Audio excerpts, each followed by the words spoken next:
What is going on, everyone? It's your guy, Cole Jackson, back with another episode of the Film Room, where we're going to be diving into the left guard battle between Ben Powers and Ben Cleveland. That's right, folks. We have another in-season rotation happening on the offensive line, similar to what happened at right tackle in 2020. But hey, that just means more film content for us, and we get to do a little bit of comparison. So that's always fun. If you're enjoying these offensive line breakdowns and you're ready for more all year long, click that like button, hit subscribe so you can find your way back. Before we get into it, I want to take a second, say a huge thank you to our sponsors. It's our friends over at the Flavor Cupcakery and Bake Shop, Harford County's sweetest bake shop, and the winners of Season 4 of Cupcake Wars on the Food Network, so you know they're legit. Flavor specializes in freshly baked cupcakes and many other sweet treats, as well as La Colombe coffee and espresso drinks. Stop by for a delicious treat or a coffee and tell them that the two guys watching football sent you. I've dropped all their information in the description below, so be sure to check them out. We are going to be running through about 5 plays today from both Powers and Cleveland, and I'm going to do my best to use those 5 plays and tell you guys the story of what kind of happened in those games. And just to be clear, we need to take a look at the snap count here, because I think it's going to be really important as we get into this. So Ben Powers outsnapped Ben Cleveland with snap totals of 44 to 32. So at first you look at that, it seems pretty close, like almost like they were on an even rotation, but it's worth noting that Powers played 8 drives to Cleveland's 3.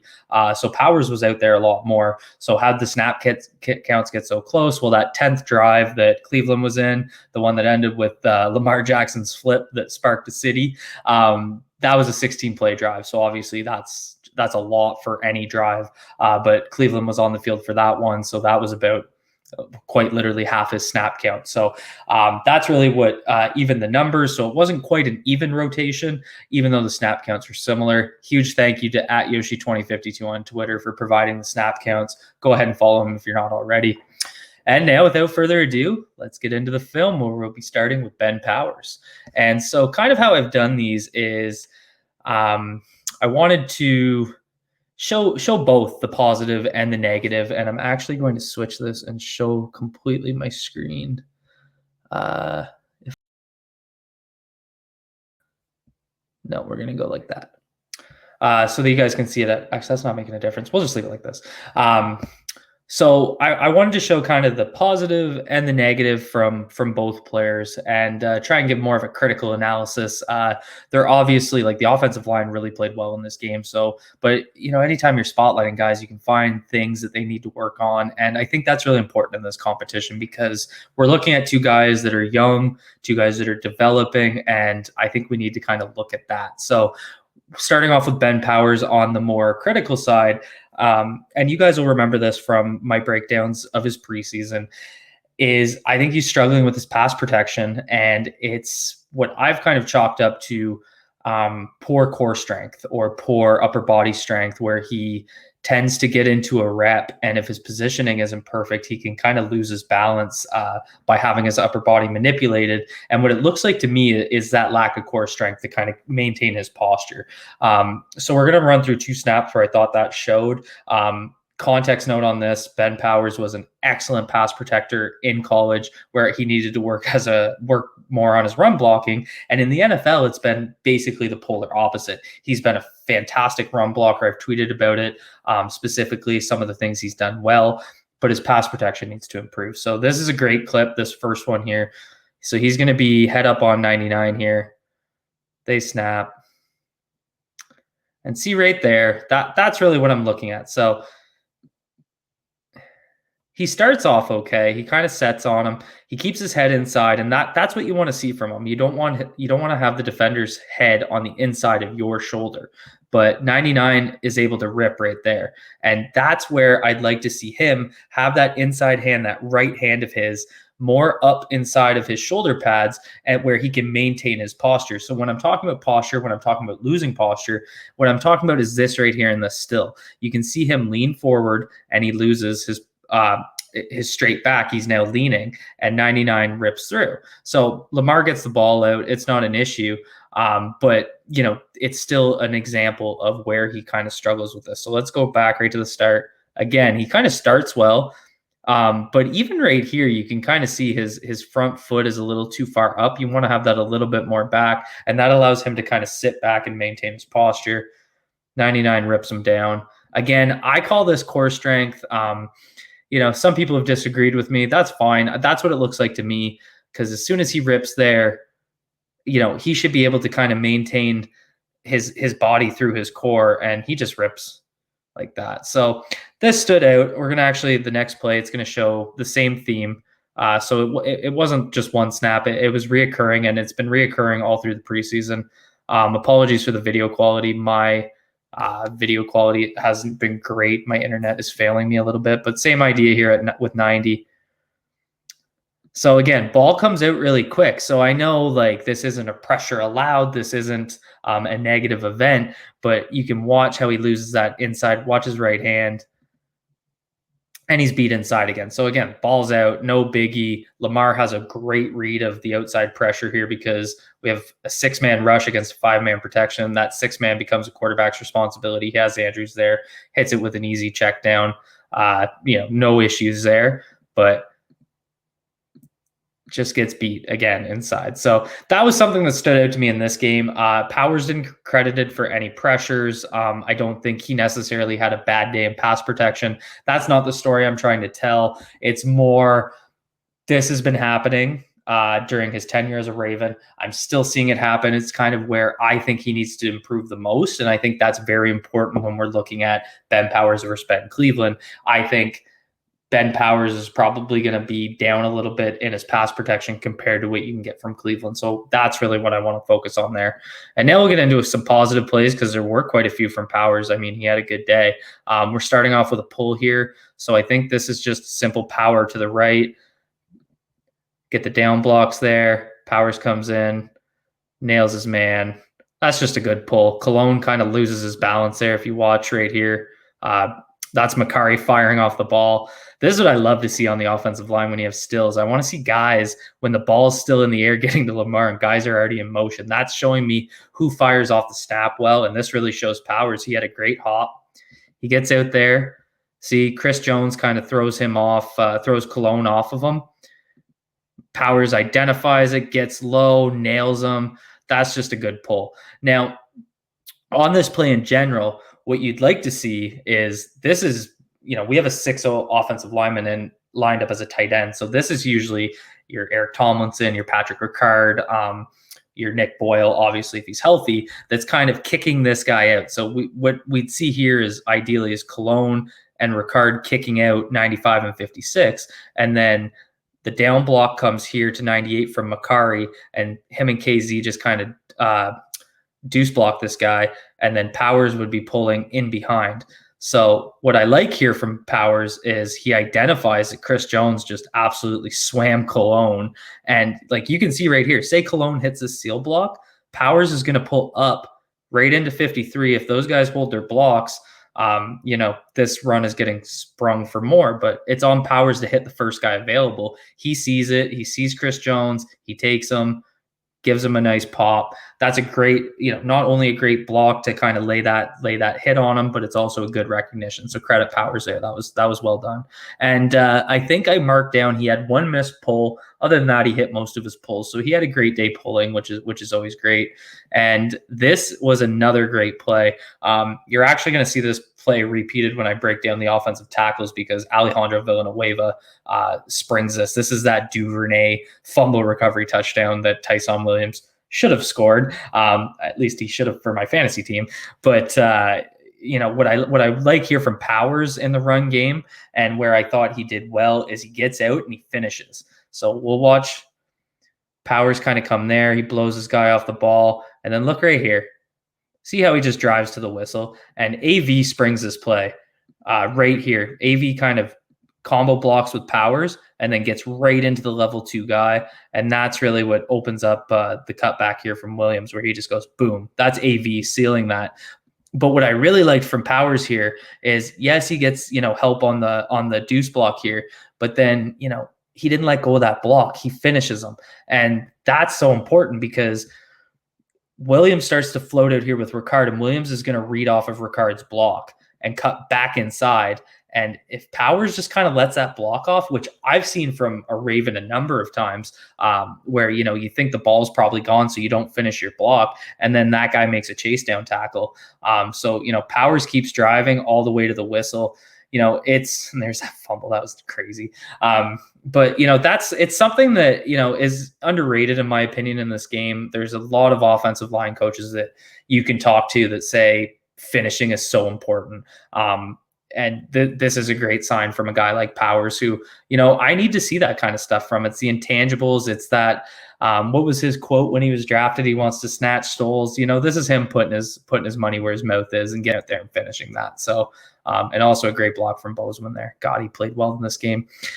So, positive play here. We've seen a couple of things from Powers in the run game where he looks solid. And then we're going to finish with one more. This was his best block of the day. Some may look at this and call this an overextension on a run block. This is on Murray's touchdown. And I absolutely love how he did it. It's great recognition of where you are on the field. So let's watch it through. Let's focus on Powers. So, he kind of gets stood up. That's Derek Nandy. This guy plays their 0 and 1 shade. So he's a big boy. And Murray's going to kind of follow in here. And he comes in. Powers takes over. This is such a nice combo block from Bozeman to have that recognition. And, Powers picking this up. And so, it's 91's job here to try and anchor against this run. And what Powers does is it's the same thing I just talked about. It's, he just hit that strike, he keeps driving and he finishes. And so he doesn't get quite the movement. Like this isn't, one of those pancake blocks where he carries the guy into the end zone and the running back follows him in, but he does enough when he finishes. And even though he ends up on the ground, he does enough to take Nandy out of this play here. Where he's not going to make the run stop. And instead Murray's able to power through and he doesn't even end up in the block. And those hands are like, what just happened? So I love this block. This was great work by Bozeman too, to kind of come off his block, but credit Powers again. He's finishing, he's getting out there and he's springing a run with his power. See right there, he just gives him the push. So I like that a lot. I thought this was his best block of the day. It's a little underrated because I know some people might be like, well, he didn't get quite that movement, but that's taking over a block a couple, a good yard off, and it's doing enough on a guy. Derek Nandy plays this game like Brandon Williams does. He just wants to anchor and disrupt your run block, and he just, gets just enough to let Murray get through. So, it's important to have that finish. I think that really shows it. And now we're going to have a great play. It is time for the Flavor Cupcakery sweetest play of the game. We're stepping away from the left guard battle, and we are going to look at the fourth down QB power from Lamar Jackson. We're going to take a look. This is just power football. I couldn't do a guard breakdown without showing this one.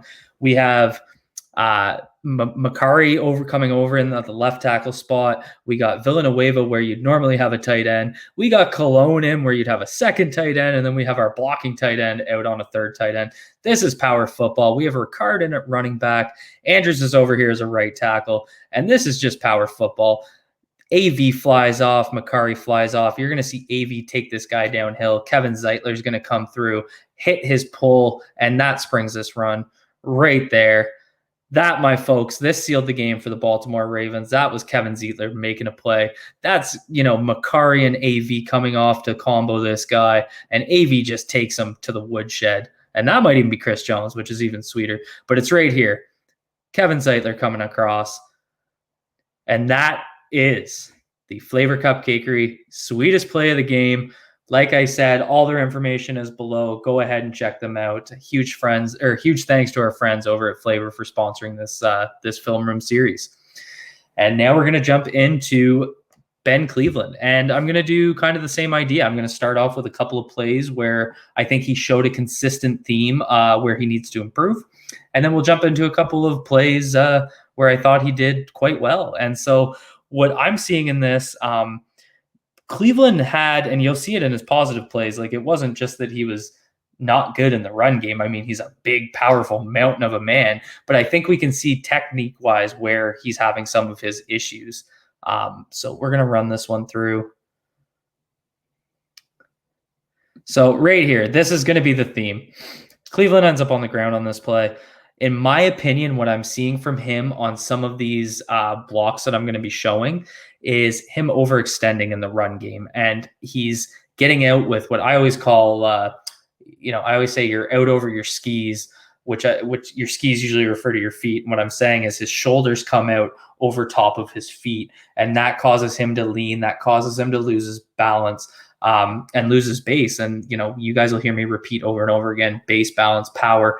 If you don't have a good base, you don't have balance, you don't have power. And so watch, he's going to come down and try and crack the one tech here, which is right here between him and Bozeman. And right there, you can kind of see, if I could pause, he's just too far out over his skis right now. He needs to be a little bit more patient because this is a power left. Power left with Zeitler pulling, and it's on AV and Cleveland just to wash down. Or actually, this is an inverted veer. This is an inverted veer or power veer, but it's the same blocking scheme as a power. These two block down, and Zeitler pulls just like you would on a power, but Lamar keeps on the inverted veer. It's also been called a power read. Shout out Michael Crawford, A. Bukhari for teaching me about that. But it's really missing on this down block. He comes out, he gets pushed to the ground. He just has no power when he comes at Nandy there. And, I think this is a good example of him overextending in the run game. And, AV gets a good push there. That's a nice push. But this is something that I think reoccurred in this game. And it actually, if you go back and look at some scouting reports that guys did on them, I think it was kind of common at UGA, where he kind of would fire off the ball, and he does have a little bit of quickness to him, but he just needs to stay patient in his body posture. So I'd like to see, I see a nice low stance here, which is great, but he just needs to kind of maintain his footwork here and keep his shoulders over top of his feet, keep his body posture. So, not a negative play in the sense that Nandy made that play, but it shows that theme, that overextension theme. And we have one more on the next play here that's going to show something similar. So here we have Cleveland.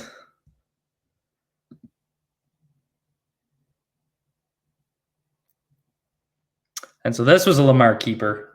So it didn't really, again, have a negative impact on the play. But you're going to see him fire off at the one tech again. Well, he's more of a 2-eye. I didn't quite get the start of this play, so they're all up and moving. But it's the same idea. He's going to get he's out over his feet here, and look how narrow his base are. Compare that to Zeitler. Compare that to Makari. And, you see how their base is a little bit wider. He's standing up here. And again, it goes back to your base balance, your power. You just don't have it. You're going to lose your balance because you're standing up, you're getting your shoulders out over your skis, and he just gets tossed there. So if that was a keeper to Williams, obviously that's a problem. Lamar kept it, he took it for some yards. So not a negative impact on the play. But again, it's showing that overextension, poor technique. I think he's trying to get out too fast here. Then he recovers and he's just trying to run straight up. He completely misses on the guy. He just whiffs. So, some people might look at this play and say, yeah, okay, but it's a misdirection. But I mean, you can say that because it is kind of a misdirection. I mean, it's lined up as a veer, but the blocks are all going that way. And then Lamar keeps, and they read those, the linebackers read their keys well here because they kind of go to the right of the Ravens offensive scheme to try. They probably saw this as a zone play or a split zone because Ricard cuts across here. But anyway, so that's kind of what I see from Cleveland happening a few times. He just needs to kind of work on his balance on these plays to kind of prevent that from happening. Get this back opened up. And then we're going to get into a couple of positives because this wasn't a negative game by any means. Again, this is just some things that I noticed when watching them. I don't want to come in here and just show highlight tapes. I want to be critical, but there's plenty of positives from Ben Cleveland's game that we can take away here. So again, he's here left guard. Oh, wait, this is one more negative. I didn't like this play in pass protection. It kind of I thought overall he had a good day in pass pro, but this is where Ben Cleveland's going to have issues. So he's got a 2-eye on him here. And he just loses with speed. I think he took that right step and he tried to quick set him, and he just loses there. Again, you know, they didn't chart a pressure, and this would actually be, if you guys go back and watch my videos from last night, I talked about what's a defensive pressure, and my definition is the quarterback being affected by the defensive player. And you'll see here, like Cleveland's guy bends the edge into the pocket, and Lamar has to step up. So is Lamar stepping up going to cause that to be the affecting the quarterback? Based on my definition, I'd say yes. So I'm going to have to look at this closely when I come back to chart pressures allowed, because this is an interesting one. But, here it's just sloppy footwork.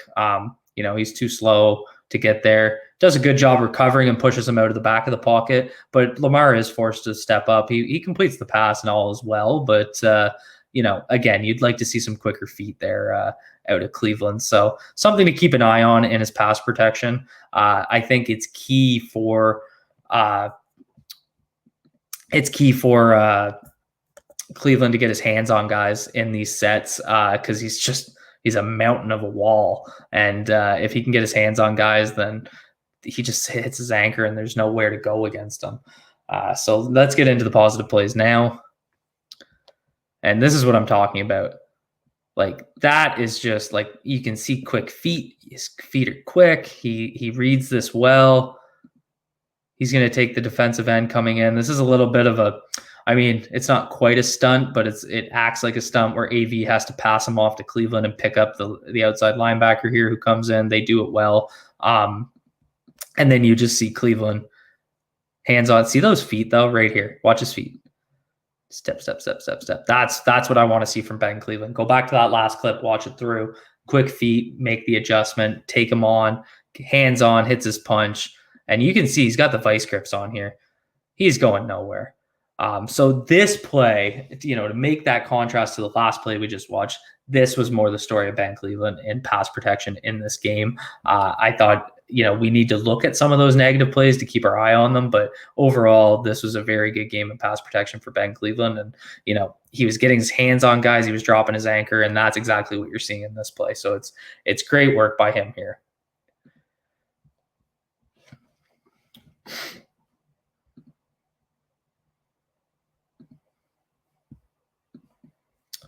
And so I think this is a pull. We're going to see Ben Cleveland. Yeah.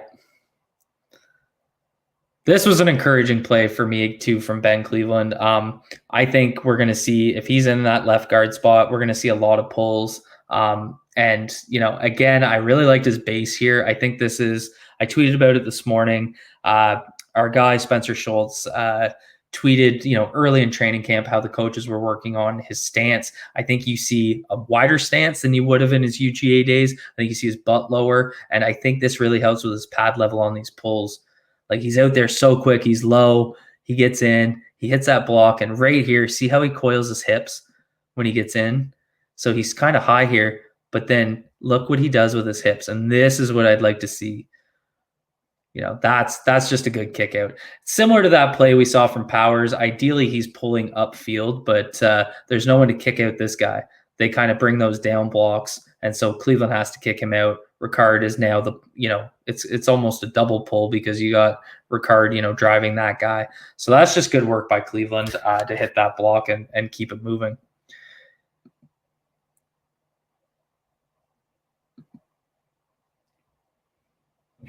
And I believe this is our last play. We're going to bring this one to an end. So again, we got Ben Cleveland here. And this one I wanted to show. I actually really like this play. So quite the opposite of some of those overextensions. We're going to see Ben Cleveland get out in space here. This is going to be a zone run. He's going to just try and do a reach block. Watch Kevin Zeitler on this one as we go through.